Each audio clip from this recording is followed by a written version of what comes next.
to look at some new uses of technology and how they relate to the CEN network. I'm Craig Tunks. I'm the Director of Technology for Ridgefield Public Schools, soon to be the Director of Digital Learning and Innovation in Weston Public Schools as of June 1st.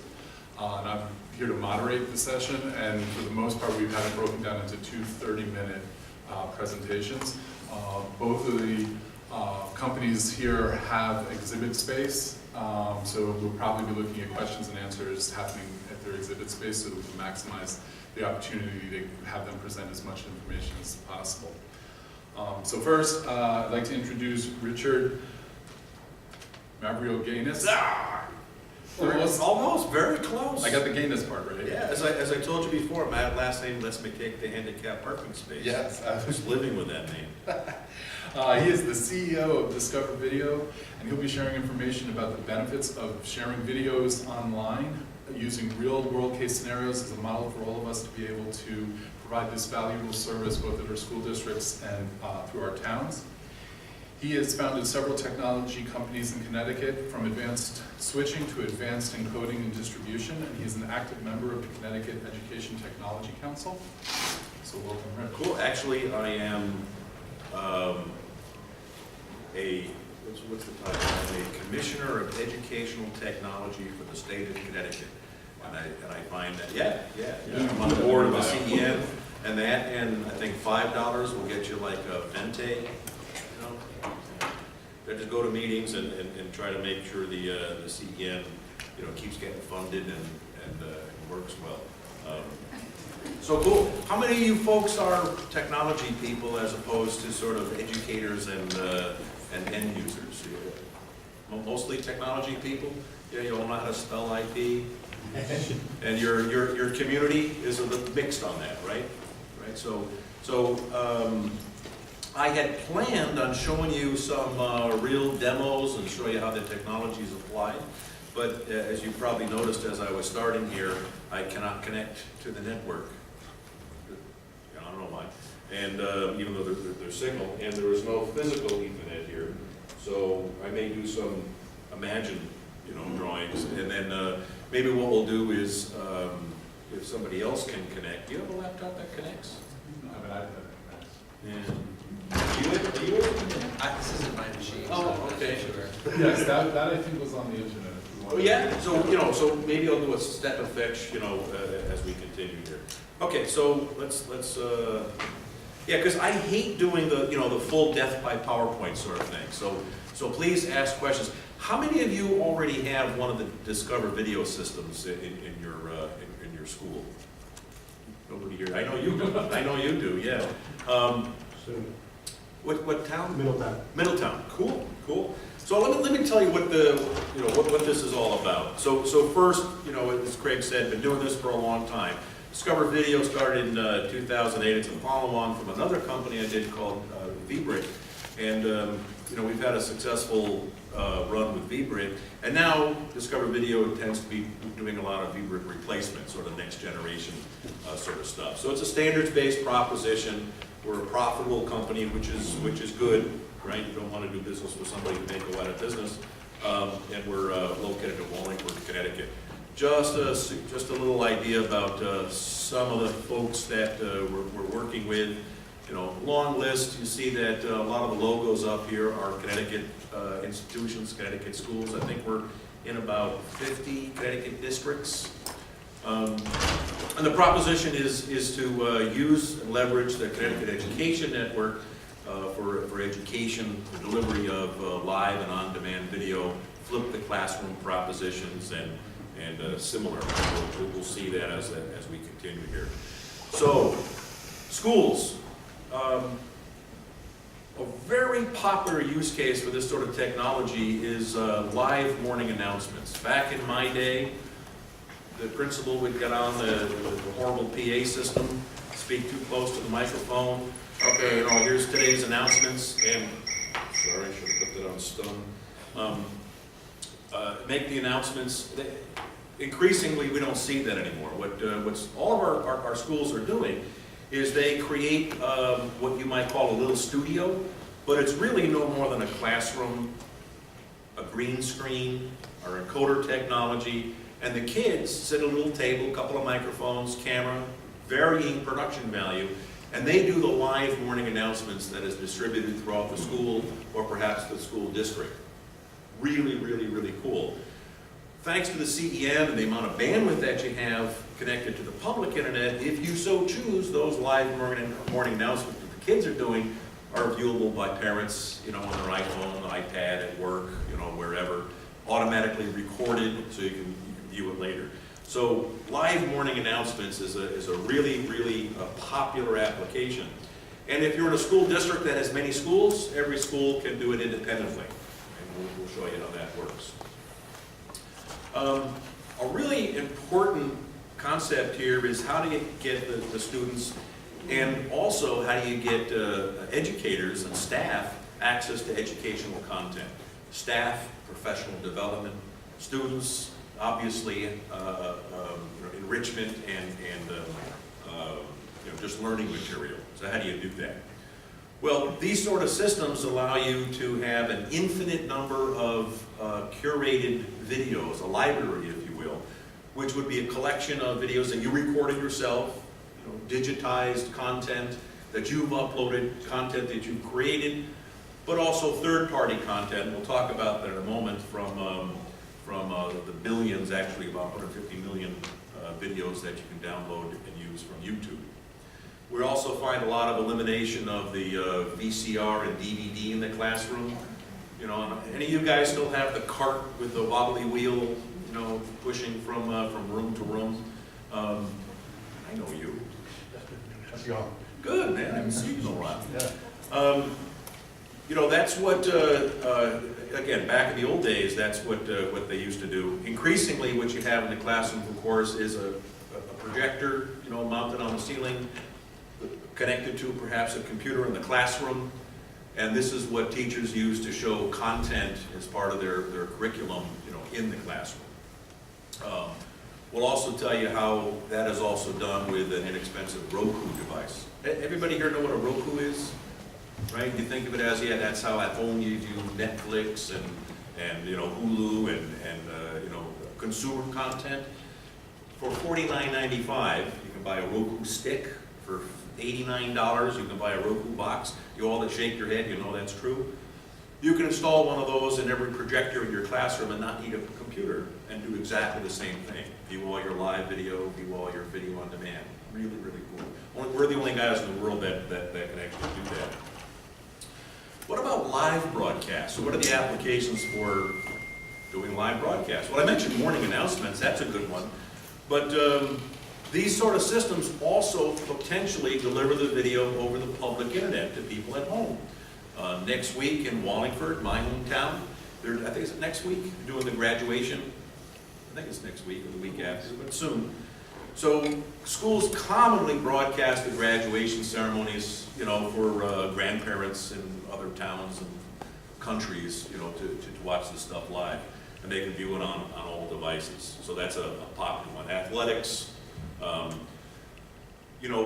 streaming live the Board of Education meetings is also another important application. Also recording it is part of the open government sort of proposition, is that the town and communities want to let the public see that content. So those sort of capabilities are all built into systems like this. We find it less so in Connecticut. I don't know why. But throughout the rest of the country, particularly in the South and in the Southwest, Texas, for example, they all look to these systems to deliver television into the classroom. If you've been doing this for a long time, there was an initiative when cable TV was new, cable in the classroom, right? You get a coax cable you can run in the classroom and a special set-top box. And there are other companies like TV One who came around and said, we're going to give you this box. It's all cable distribution, but we're going to intersperse it with advertising, and and those are sort of cobweb covered and sort of, I'm not sure if they have vacuum tubes inside, but you get the point. It's sort of dated. So these systems are commonly used to distribute cable TV. How does it work? Anywhere in your school district, it just doesn't matter where. There's a cable TV set-top box. You take the audio video out, plug it into the system, that channel is now distributed, anybody can see it. And there's security mechanisms, right? Because you can't broadcast that, you shouldn't be broadcasting that on the public internet, right? That's sort of cheating. But it allows every classroom to be able to tune in to whatever live TV channel you want to distribute. There's no limit to the number of channels that you can do that with. How many folks here are having cable TV in the classroom? Is that something that you're finding in your schools? No, not so much? Yeah. You do it? No, Oh. I'm from a public library. Yeah. I'm the only person here that's not an IT person. But, you know, we have cable that comes in, and I've been wondering, let's say there's a big event, the inauguration of Absolutely. Obama, and we Yep. wanted to have it on the big screen in our meeting room. Yep. We It's could- exactly what the Hartford Public Library does. Hartford Public Library has one of these systems. They use the same system. There's digital signage built into it.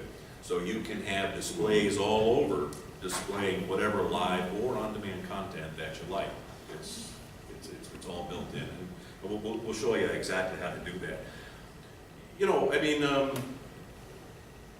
Ethernet, IP, Wi-Fi, you know, or wired is ubiquitous. I mean, you know, would you rather have, you know, the lights on in your room or internet access? You know, I'll choose internet access, right? I mean, it's more important than anything. If your phone goes down or your internet goes down, which you're going to complain more about, right? So it's just ubiquitous. So the only way to deliver this stuff, or the most sensible way to deliver this stuff, I would argue, is over your IP network. You network administrators, you know, you're sort of sitting back a little bit saying, oh, how's that going to affect my network? Is that a problem for capacity of my network? And I'm going to tell you it's not, and we're not doing anything exotic. We'll talk about how much bandwidth you use. I mentioned digital signage. These systems all have built-in digital signage. You know, I'll go into many schools, there may be a knowing smile here in a few moments. I'll go into many schools, and God bless you, you know, you're doing the best you can with the limited resources you have. And, you know, you're very proud of this when you first did it. There's a 42-inch plasma TV hung up. There's a VGA cable snaked up through the ceiling tiles down to another little room someplace. And then you got a computer there, probably Windows XP, running a PowerPoint loop. And that's your digital signage, right? And you go, look at that, right? Welcome to my school. Well, that was then. Today, you can take a Samsung Smart TV. It connects Wi-Fi. Maybe you have a Samsung at home, very popular TV. Hang up the Samsung Smart TV, plug in power, it automatically connects to your network, right, via Wi-Fi. Download the Discover Video Samsung app from the Samsung store, type in a code, and you have digital signage everywhere. So the system supports an infinite number of digital signs. You can have as many as you like, and an infinite variety of them. You know, you can have as many different kinds of signs as you want, all built into the system. You can do the same thing with Roku. You don't have a Samsung, but you got a $49, you know, Roku thing. Plug it in, digital signage everywhere, right? And because you're on the CEN, that digital sign could be in your home, it could be in the library, it could be in the old folks community center in your town, right? If you have outreach, right, and real public engagement. So that's all built into the same system. Let's talk about content for a moment. So one of the things that increasingly I find is that educators in particular, I mean, you're busy, right? This isn't your whole life is doing these sort of things. People are attracted to systems that come with a content library. And there are competitive systems out there. They don't do digital signage, they don't do live, they don't do all this. So what they are is just a content library. And it's a very expensive subscription. And I'll bet you, if you subscribe to some of these content libraries, and there's some popular ones out there, two I can think of, and you actually look at the usage, you find out the usage is actually pretty low. You're paying a lot of money per view if you sort of total up the usage. So, I would suggest that the days of content subscriptions are over. How many videos are there on YouTube today? The answer is there's over 150 million. There is 48 hours of YouTube content uploaded every minute. 48 hours of YouTube content uploaded every minute. Granted, the vast majority of it is absolute crap, right? It's just some kid on a skateboard, you know, having an accident with beer bottles or something. But there's an enormous amount of content there that is brilliant, right? There's National Geographic content. You familiar with Khan Academy? It's all on YouTube. So we give you a mechanism where you can vet the content. It's a little application, and you just go YouTube, click, search, click, and you can create a vetted content list of as much content as you want. Press a button, it's all added to the system. And you can create your own vetted content and put it in particular categories. You know, here's my history, here's my science, and so on. So you have an unlimited content library right out of the gate, and it costs you nothing. So I often argue, you know, as I am, that that's often a better solution than buying content libraries. Obviously, you can digitize your tape libraries. Librarian, I'll bet you've got these cabinets full of dusty old VHS tapes that they're too valuable to throw out. Somebody may want them someday, but nobody's, you know, bothered to look at it in the last 20 years, but it's still there. If that content were actually available and without having to find a VCR, you probably still have some VHS tape players that you just haven't discarded yet, right? Because you got the old ones. But people want to get rid of that stuff. Point is, you can instantly digitize those tapes, put them all up on your system, and they're available.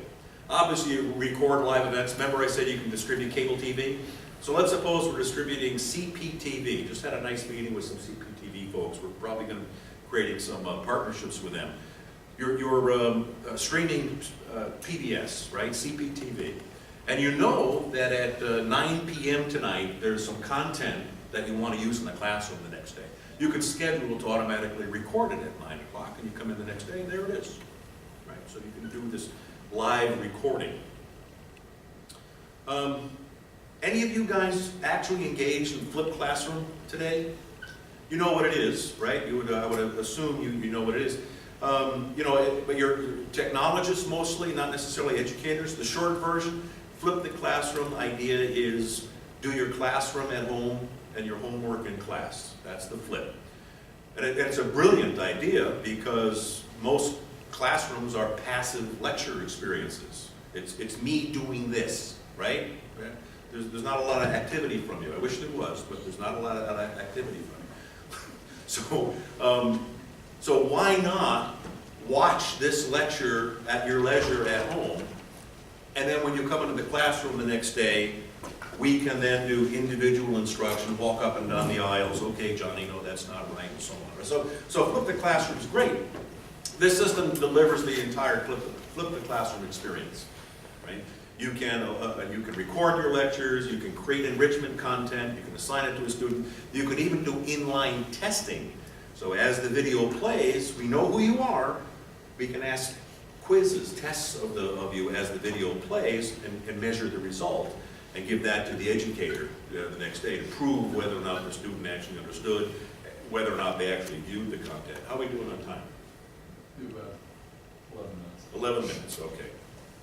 I'm doing okay. Professional development. So how, you know, the educators go to various seminars all the time, right, as part of professional development curriculum. A lot of towns have PD days, right? I don't know, I think it's a day off from school, you know, I mean, for the kids. So professional development is a really key thing for these systems. So it's great to have all the things I've talked about, content library, live streaming, all of that. What about the staff, right?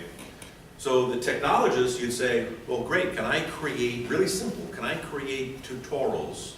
And there's tools to let you do that. About how to log into a system, how to do this, how to do that, how to do whatever you want to do. Post them on the system, and then have people view them. So absolutely, and you can control who gets to see them.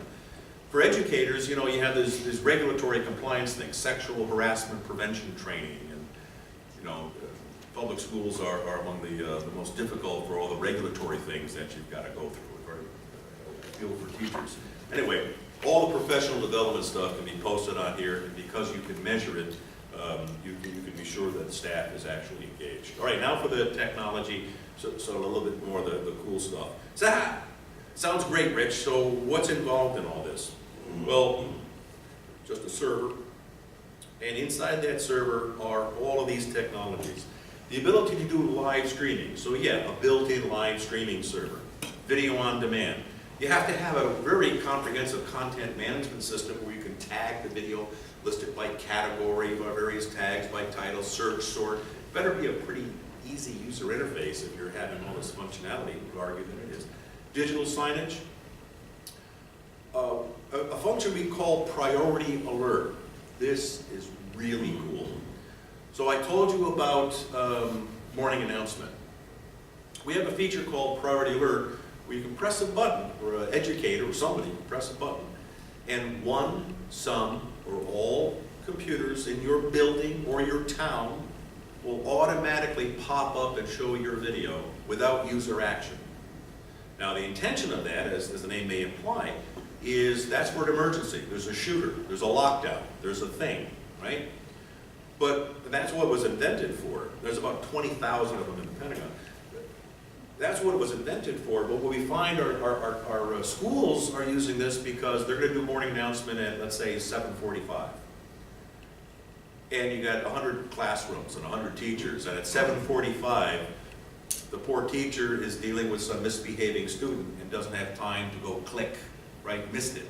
So none of the kids, get morning announcement? They press the button, the live morning announcement shows up on all computers and all digital signage displays automatically, and they don't even have to touch it. Right? So priority alert, emergency communications, learning management. If you have an LMS, you can certainly integrate with that. But I think you discover that for public schools, for most of us, the learning management tools that are built into the system are all you typically need. And then, of course, controlling and monitoring the system. So here's what it looks like.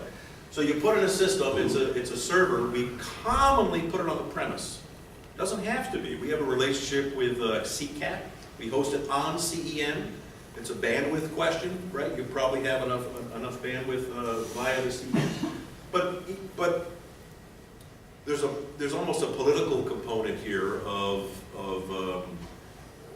some people are very concerned about whether or not you caught a video of a kid and whether or not that video of the kid may ever be exposed to the public, right? A predator sort of thing. So that may be irrational, but we've experienced it. Point is, that server is commonly on your premise, but it doesn't have to be. It could be in the cloud, it could be hosted on CEN. So there's a server. On the left, you have sources of video, live video and video on demand from desktops, from cable TV distribution, from live video from iPhone.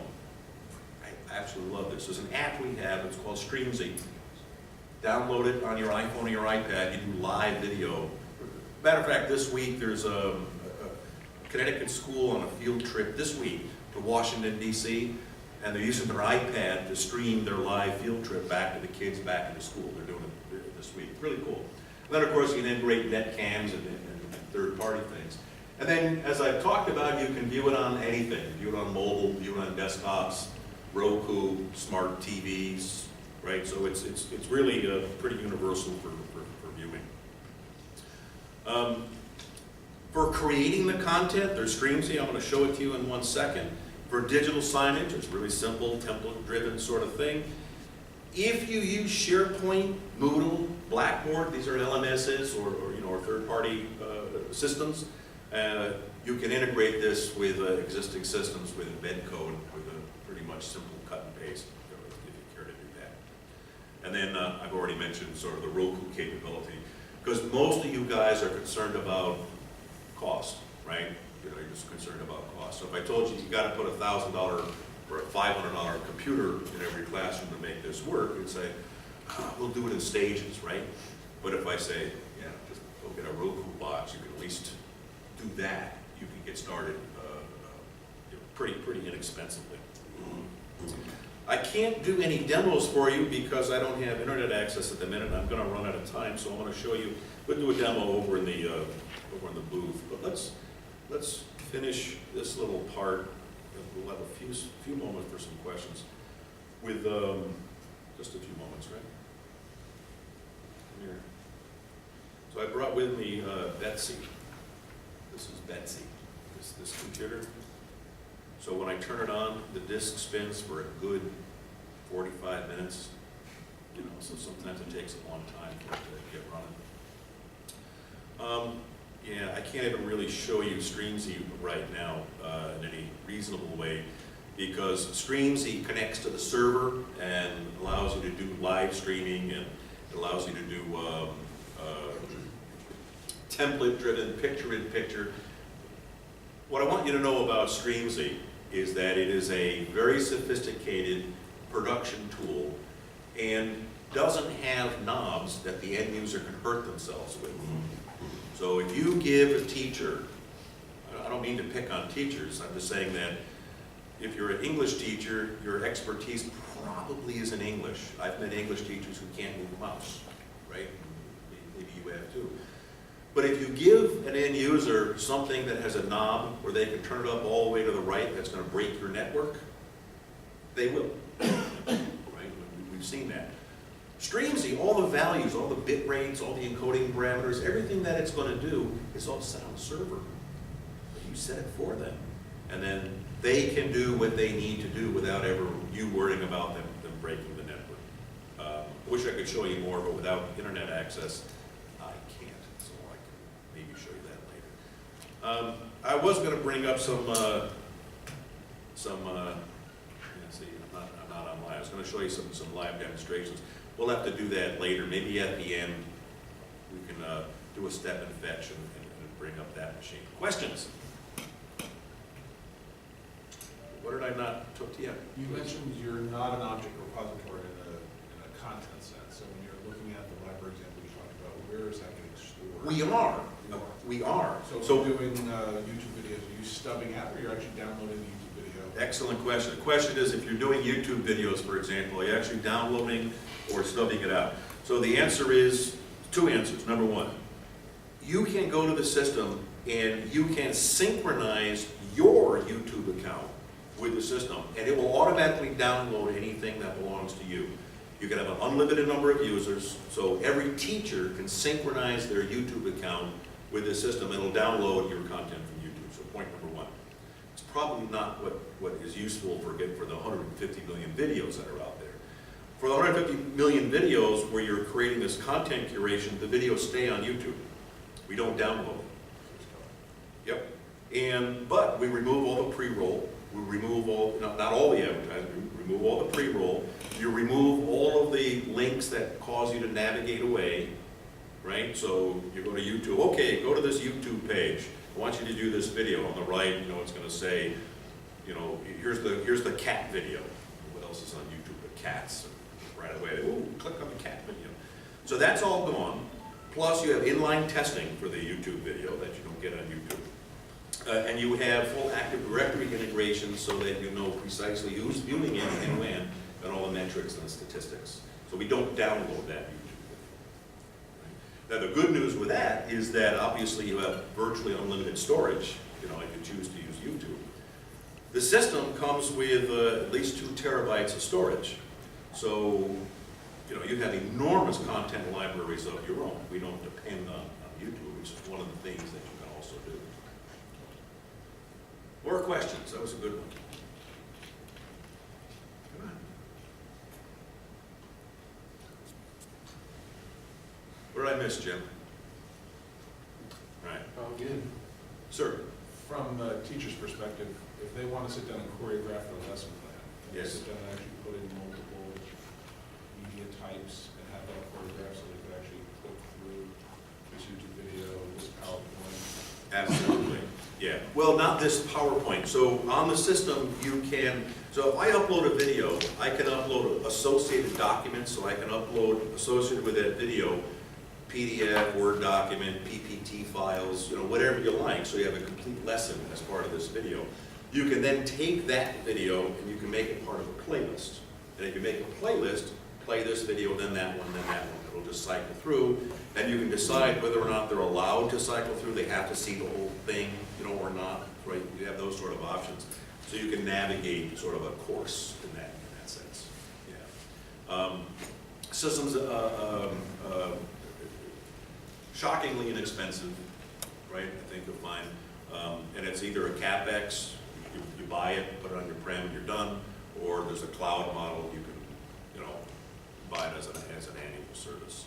Okay, I think that is it for me. I hope you have more questions we can do later. Thank you. As we switch out laptops, I would say I am prejudiced to both of these vendors in that they're both been customer, or I've been a customer of them in multiple school districts.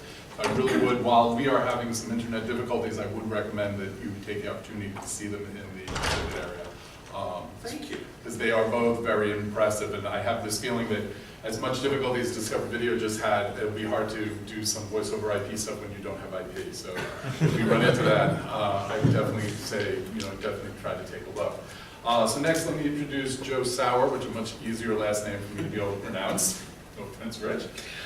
He is the senior engineer from Digital Back Office, and he'll be sharing information on how to leverage Digital Back Office's new voice over IP products with the CEN network to help us deliver a more cost-effective telecommunications solution and replace some of our old and outdated PBX systems.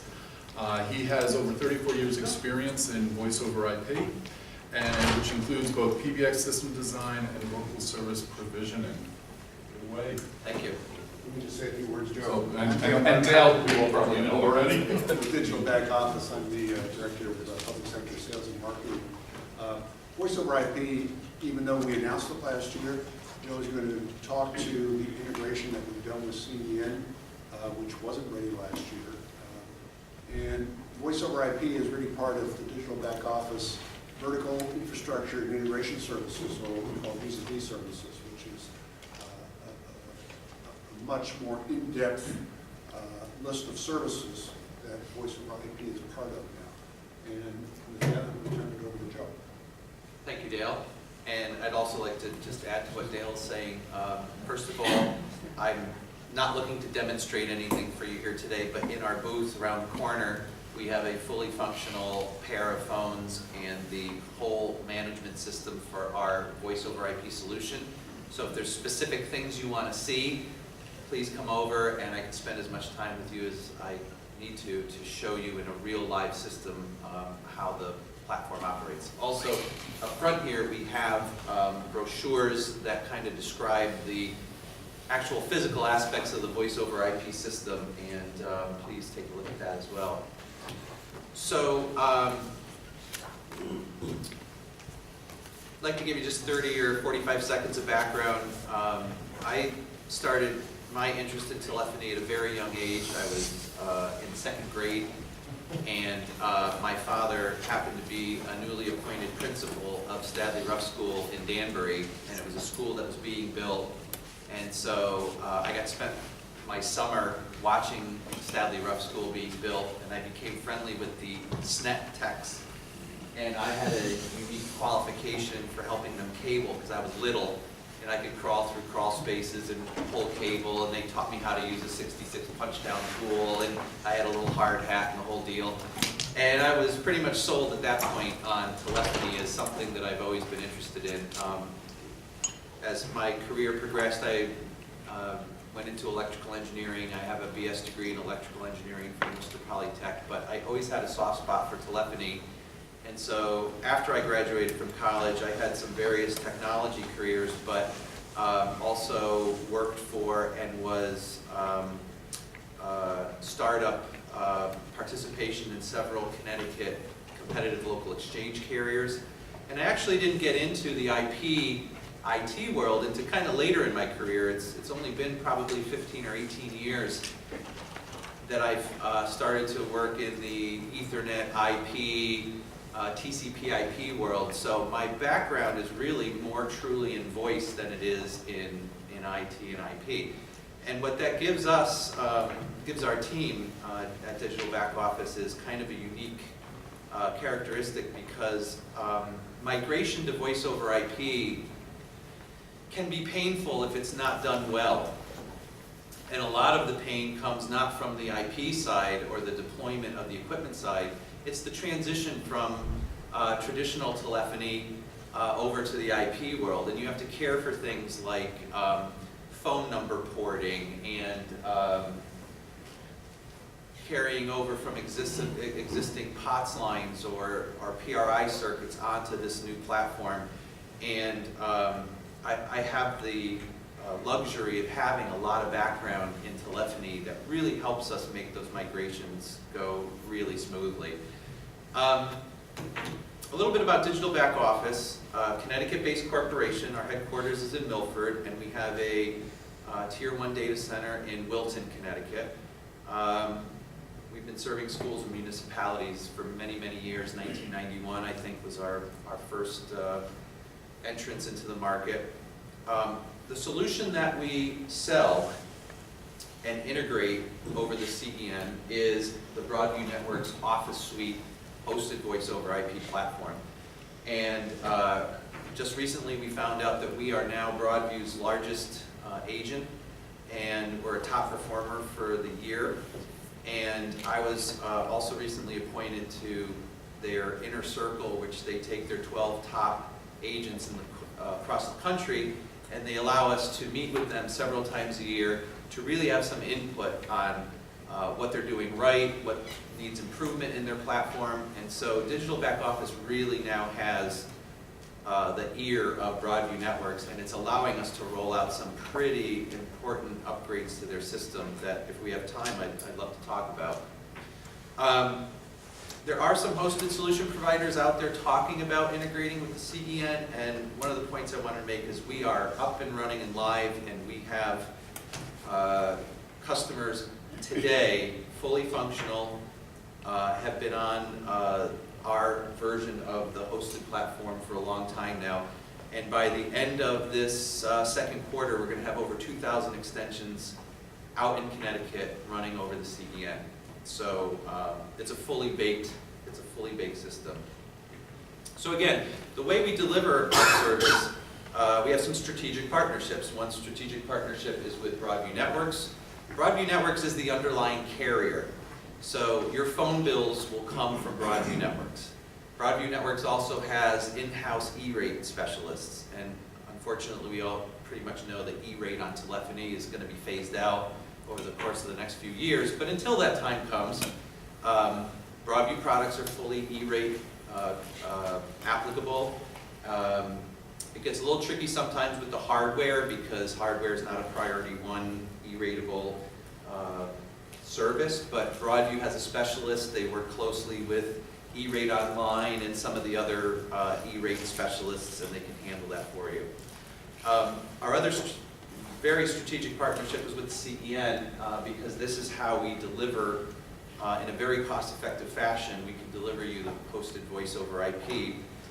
And before I show you exactly how we do it, I just want to touch a little bit on the difference between a premises-based voice over IP, or any PBX for that matter, and cloud-based, because I still see some concern, even though the cloud has kind of proven itself as a viable way to bring services to end users.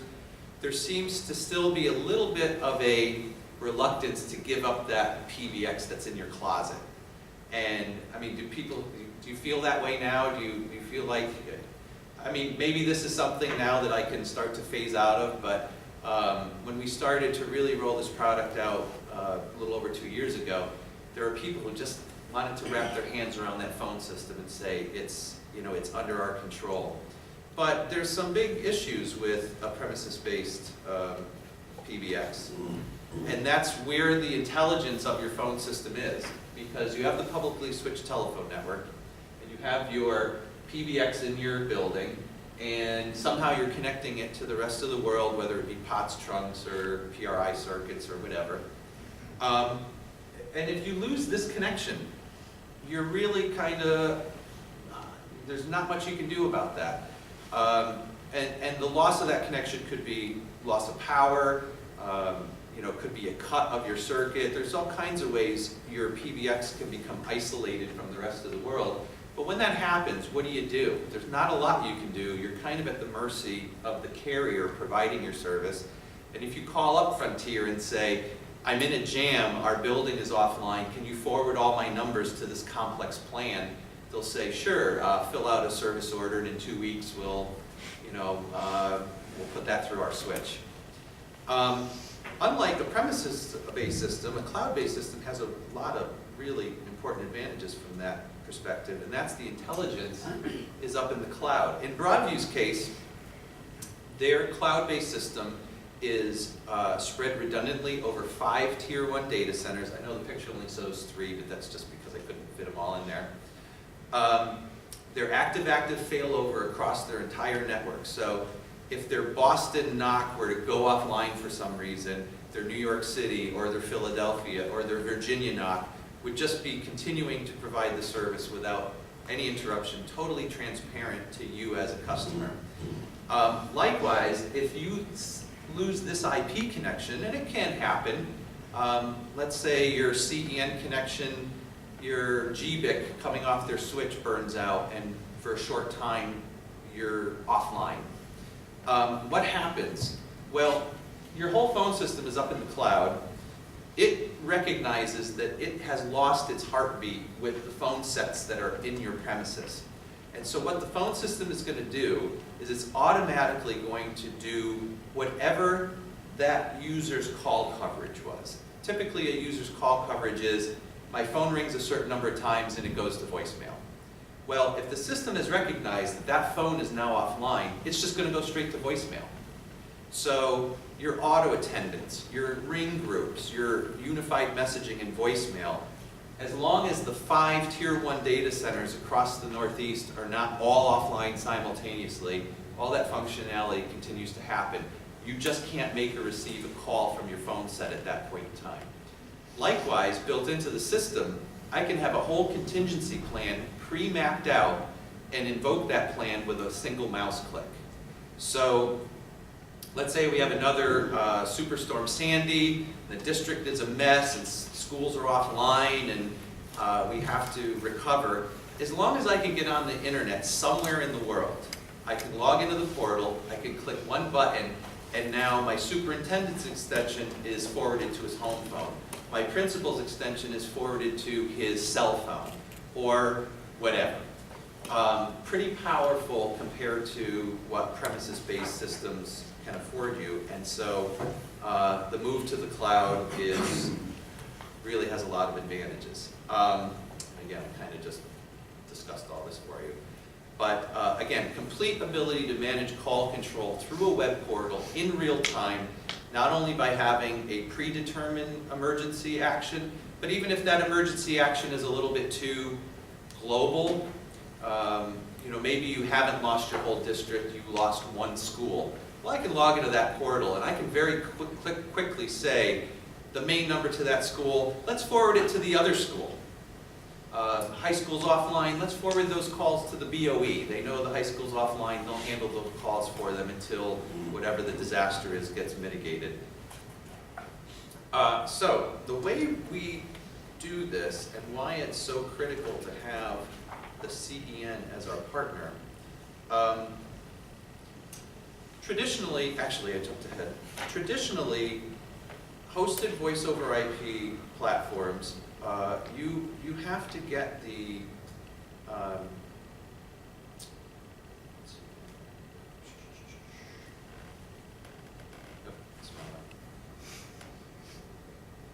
this isn't my laptop, so there. Maybe. Ooh, what's this? All right, well. I'll go full screen here. Mouse control now. So we do it this way.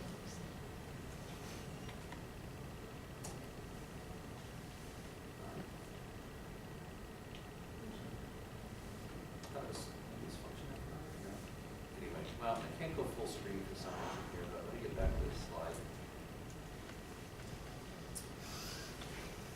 Okay. So, I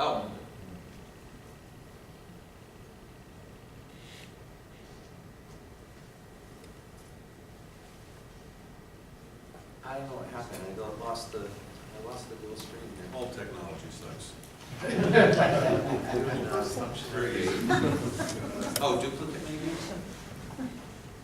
There we go. Sorry about that. Let me try F5 again. No. Yeah, okay. We'll just get to worry about all the animation.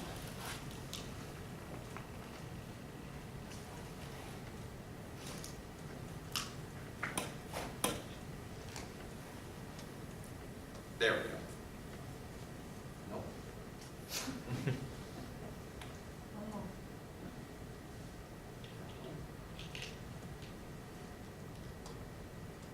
There's the bottom line. Sorry about that. It's tough when you're not using your own PC. All right. I'll stick here before I mess it up again. So traditionally, there's two ways to bring you a hosted voice over IP platform into your premises. The most cost-effective way was to run it over an existing internet connection where your voice traffic traverses the internet between the hosted platform and your phones at your premises. The traffic goes over the public internet along with all the other traffic, and we know we have no quality of service on the public internet. So what happens if you have a major event that happens in the world and the internet gets saturated and the utilization of the internet goes off the charts? Your voice quality can suffer. And voice quality will suffer. You'll get little clicks, snaps, dropouts, things like that. Totally cost effective because you're probably already budgeted for your internet connection. In the case of CEN, you've got your CEN connection. But we have a quality of service liability. I should mention that we run many of our customers over a public internet connection for various reasons. One might be if you have a location that you don't have on your wide area network, it's not connected to the CEN, and it doesn't justify being connected. For example, we have a town we're working with, and they run their own buses in their own district. And at the bus garage, there is one office with one phone that's part of their school district. It has a Comcast connection.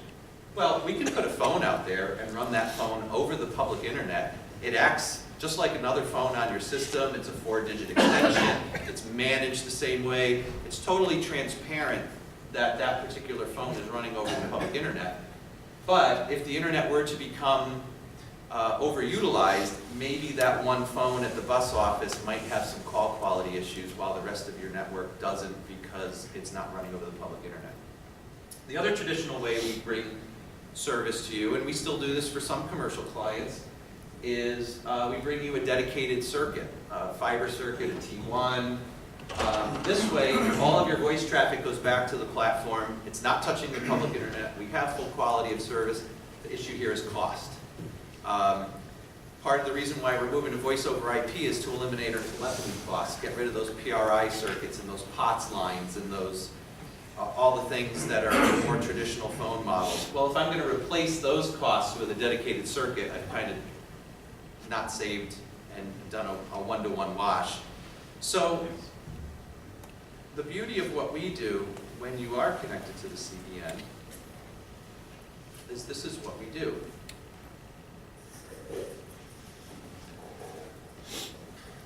Let me try this again. No, function up radio. Keeps going to extend from duplicate. I don't know why. Okay. So here we have the same Broadview cloud. There are 5 Tier 1 data centers across the East Coast. We, Digital Back Office, have subscribed to a dedicated fiber connection between us and the Broadview cloud. And what's not on this diagram is we also have some redundancy, but that's a little complex for this conversation. So that allows us from our Wilton Network Operations Center to provide a path for all of the voice traffic between our customers and Broadview in a fully private, dedicated circuit environment. Once it hits our data center, we have a 10 gig fiber to the CEN. So we partner with the CEN, and when we bring a customer on board, a school system or a municipality, the CEN builds us a dedicated VoIP VLAN across the existing connection. Again, it's private, and although we haven't found it necessary to do yet because the capacity of the CEN is so staggering, the CEN has agreed to provide quality of service on that VLAN should we need it. So if your CEN connection starts to get overutilized, which would take a lot of traffic, we can still prioritize the voice to take precedence. So once we have that built out to your connection to the CEN, typically it's done at a single point within your network, a high school or a board of ed. Then we can hop on your wide area network, similarly help you build voice VLANs across your network, and now we can tie you back in a purely private environment with quality of service from end to end, and you've already got this connection. So what's the cost of doing this? A very minimal port charge and a very minimal monthly fee for our gateway at this point to get you connected. Far less expensive than a dedicated circuit, and now we don't have the liability of running over the public internet. The other thing we can do with the same gateway is we can provide you internet failover.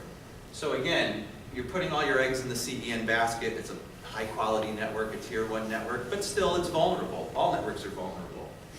So if you can get yourself a cable connection, a Comcast or a Charter or a Cox, and in some cases we found out that most of the cable companies will provide you a single internet cable connection for free as a school system, we can then fail over to that.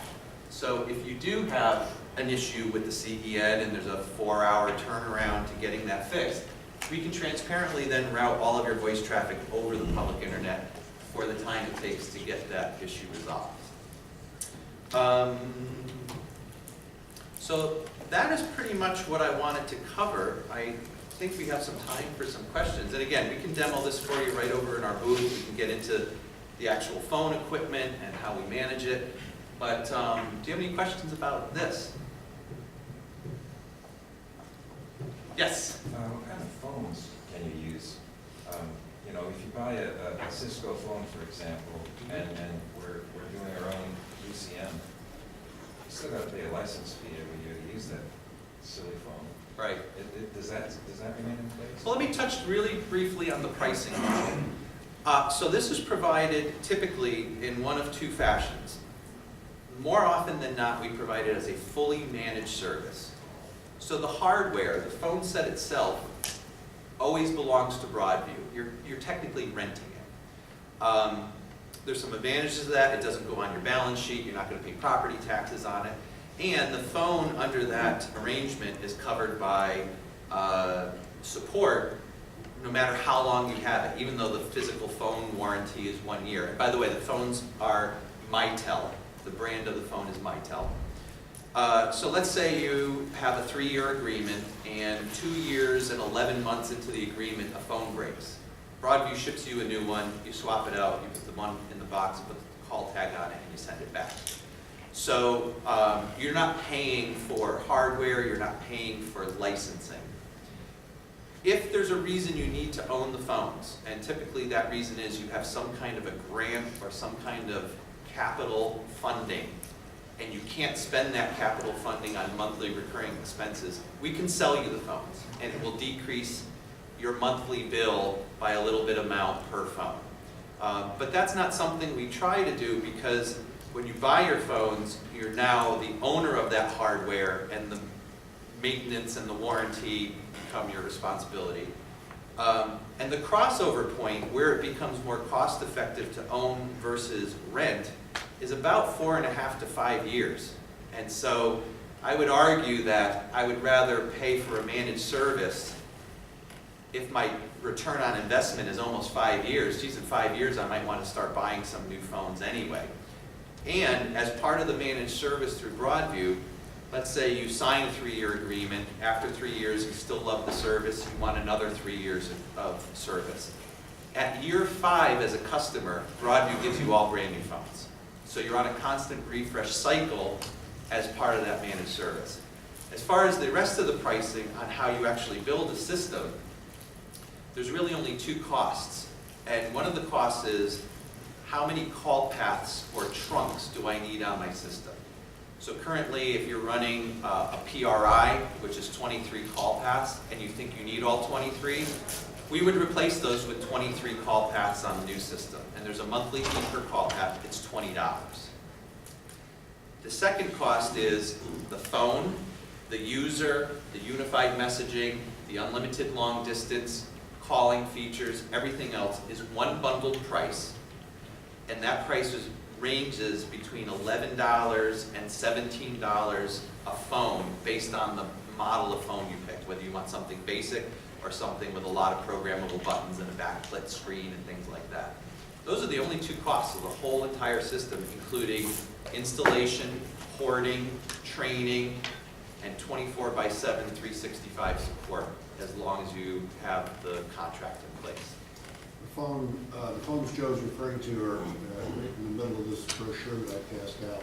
So hopefully people should- Right, they're on, well, there's no page numbers, but They're right here, and we have on display, fully functional in our booth, these two phones right here, the backlit phone and the non-backlit phone. We use a lot of the non-backlit phones in classrooms. They're a little, this is your $11 a month phone, fully functional, full duplex speaker phone, a very nice phone.